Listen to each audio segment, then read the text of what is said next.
Sa isang liblib na baryo, may isang bahay na matagal nang iniiwasan ng mga tao dahil sa mga kwentong bali-balita na ito raw ay tinitirahan ng mga duwende. Si Liza, isang bata sa baryong ito, ay hindi naniniwala sa mga kwentong ito. Madalas siyang maglaro malapit sa lumang bahay na iyon at wala siyang napapansing kakaiba. Isang hapon, habang naglalaro si Liza malapit sa lumang bahay, napansin niyang may isang maliit na pinto sa gilid nito.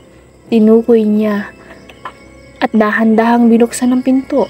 Ang kanyang mga mata ay namulat ng malaki nang makita niya ang isang maliliit na nilalang, may matalim na mata, makapal na buhok at may kulay berdeng balat. Ito ay isang duwende. Bago siya makareact, kinagat siya ng duwende sa kanyang kamay. Dali-dali siyang tumakbo palabas ng lumang bahay at tumakbo patungo sa kanyang tahanan. Kinagabihan, naramdaman ni Liza ang matinding hapdi sa kanyang kamay. Nang tingnan niya ito, nakita niya ang isang malaking sugat na unti-unting lumalaki at nagiging berde. Kinabukasan, dinala si Liza ng kanyang ina sa albularyo sa kanilang baryo. Kinumpirma ng albularyo na si Liza ay kinagat ng duwende at ang tanging paraan para magamot ito ay humingi ng paumanhin sa duwende at magdala ng handog. Dinala ng albularyo si Liza sa harap ng lumang bahay. Sinamahan siya ng kanyang ina at kapatid.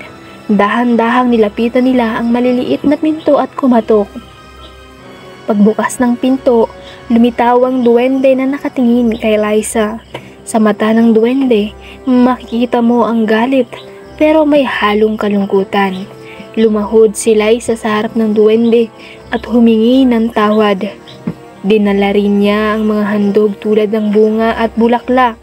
Matapos ang ilang saglit, pinakawalan ng duwende si Liza at tinanggap ang kanyang paumanhin. Ang sugat ni Liza ay unti-unti nang nawala at naging normal. Kanyang kamay. Mula noon, hindi na nilapitan ng bata ang lumang bahay. Naging aral ito sa kanilang lahat na hindi lahat ng mga kwento ng matatanda ay katang-isip lamang.